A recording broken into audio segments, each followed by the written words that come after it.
Welcome to Debbie's Grill, where we talk about issues that concern to the state, void of politics, fear, or favor. The Keta Municipal Secretariat of the National Disaster Management Organization has launched an urgent appeal for public support following severe flooding that has disrupted education in several communities within the Keta enclave. According to a statement signed by Wanda Sechofia, the municipal NADMO director, which was made available to the GNA, says the flooding has particularly endangered school children and teachers in the area. Now, the lack of basic protective gear such as Wellington boots, life jackets has compounded the situation and rendered teaching and learning impossible. The NADMO Secretariat is therefore appealing to benevolent individuals, corporate bodies, NGOs, and philanthropic institutions to support materials such as the boots, the life jacket, and everything that is needed for these children, to make it easier for these students to access, education.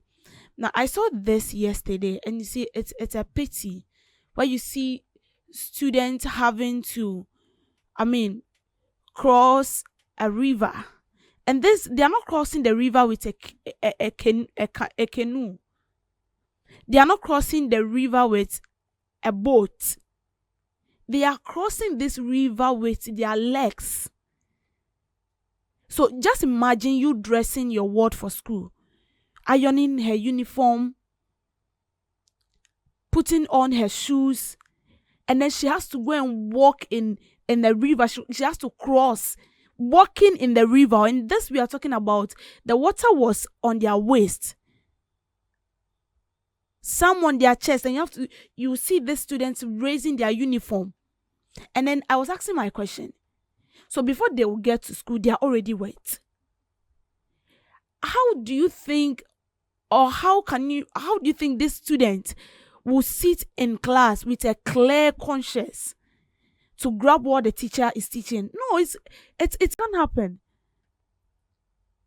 Because one, she'll feel at ease, two, she'll feel embarrassed, and as usual, her colleagues are going to laugh at her. And you sit in a class, you are wet. As if you went to bath. But this is a case where you are neatly dressed for school. How do we want this student to compete with other students out there? It's going to be very, very difficult. And these are certain things we have to pay attention to in the education sector. When it has to do with its education sector, we have a lot of work to do, a lot. I feel like we pay so much attention to the tertiary education, and then we neglect the basic education. But when the foundation is weak, the whole building will collapse. So when the foundation is weak, in fact, the whole building you've put up is a useless building. Because with a slightest blow of the wind, it will collapse. And these are our future leaders. These are people that will come and take over one day. And then we allow them to struggle like this. It's kind of painful. Some time ago, we saw students, crossing this same river with a log, walking on a log. We saw students who have to walk miles to get to school. We came across videos where students have to sit on bare floor to study. The environment is not conducive. No blackboard, nothing. And then when it has to do with practical aspects, they are left out because there is nothing. And sometimes these communities, when you get there, even electricity is not that stable in that very community. The network is bad. And sometimes when you post these teachers, they don't want to go because they are also thinking about their safety. And as a teacher, you will need the internet. You have to do your research so that you can impact these students very well.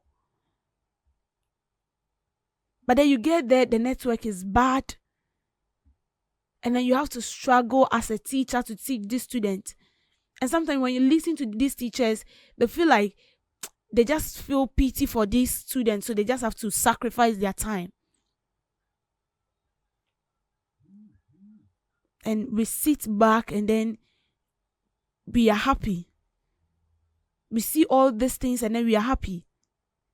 You see, the education minister is doing his best, but there is a lot to do. There is a lot to do. I always say that it's not only our schools in the greater region. No. You see, if you want to see things for yourself, go to some parts of the northern region. Go to some parts of the OT region. Go to some deep parts of the Volta region. Then you see things for yourself. When you are here, you don't see anything. When you are here, and then you visit 2-3 schools, and then you conclude by what they say as, a general problem or general challenge for all the schools in the country. You are missing out big time. Go down yourself, then you see things for yourself. You will see the challenges these students are going through. And because most of these communities are farming communities, sometimes the parents are already not interested in education. And sometimes the zeal of the child pushes them to provide their needs for them because they want to become something in future. And then when they realize that you have to get to school Monday that we know to be a very busy day, the child gets to school and then come back with a dirty uniform because they have to be lying on the floor to write. A seat that is meant for one person has to be shared with 4 students. How do you want this student to feel comfortable? There is no comfortability in this. And this is the more reason why most of these students in these remote areas cannot compete with people in this, when it comes to the urban areas. They cannot.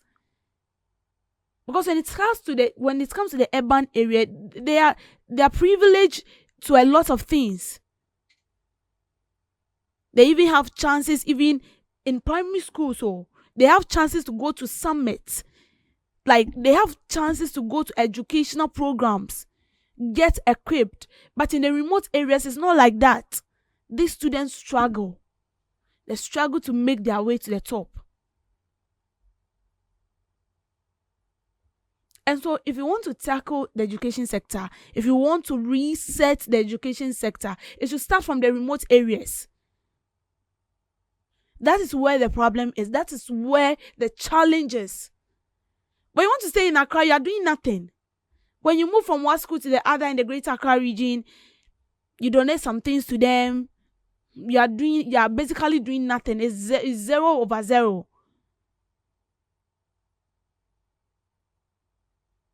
The same privileges that students in this area are enjoying, it should be the same thing in the remote areas.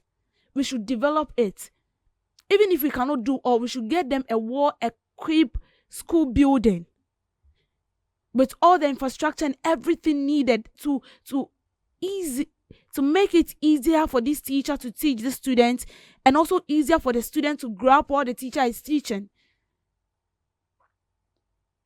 And you see, most of the time we sit and then we make claims that, more free remote areas no one born. I didn't know more born because you are refusing to do the right thing. When it has to do with ICT, now we are talking about digitalization. We want to digitalize everything. We still have students in the remote areas that have no idea about digitalization. They don't even understand anything about that. Because they don't even have computer in the school. They are learning about computer. They've not seen computer before. They've not even touched the mouse before.